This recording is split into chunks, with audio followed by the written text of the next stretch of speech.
প্রকল্পের মেয়াদ শেষ হয়ে যাওয়ায় হয়নি নেত্রকোনা পৌরসভার বর্জ্য অপসারণ কেন্দ্রের কাজ।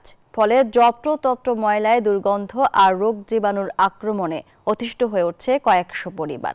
মারাত্মক স্বাস্থ্য ঝুঁকিতে রয়েছেন স্থানীয়রা। যদিও অসম্পূর্ণ কাজ শেষ করার চেষ্টা চলছে বলে জানিয়েছে পৌর কর্তৃপক্ষ। সুহান আহমেদ কাকুনের তথ্যচিত্রে ডেস্ক রিপোর্ট।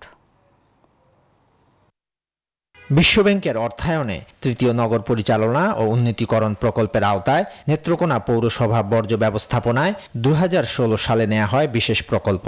শহরের রাজুরবাজার এলাকায় 3.2 একর জমিতে 6.5 কোটি টাকা ব্যয় করা হয় অপসার কেন্দ্র নির্মাণ কাজ, যেখানে বর্জ্য অপসারণ করে কম্পোজ সার তৈরি করার কথা।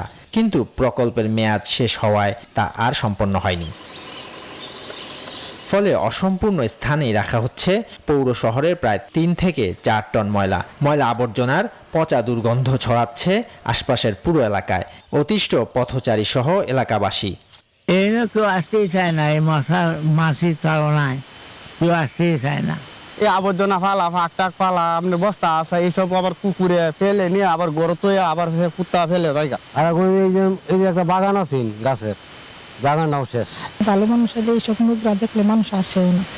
আর বিকল্প কোনো জায়গা না থাকায় বাধ্য হয়েই ফেলতে হচ্ছে ময়লা, বলছেন সংশ্লিষ্টরা। পালাইলে তো প্রবলেম হচ্ছে না, লেগে সাইডে যা পালতেছি পালাই আবার সাফ করতেছি। তবে অসম্পূর্ণ কাজ শেষ করার চেষ্টা চলছে বলে জানিয়েছে পৌর কর্তৃপক্ষ। আশা করি আমাদেরকে দ্রুত সময়ের ভিতরে এই অপারেশনিং সিস্টেমটা প্রকল্প থেকে সহায়তা করলে আমরা সঠিকভাবে এই ময়লা ডিসপোজাল করতে পারব। শুধু আশ্বাস নয়, শিগগিরই এই সমস্যার সমাধান চান স্থানীয় বাসিন্দারা। Desk report, news 24।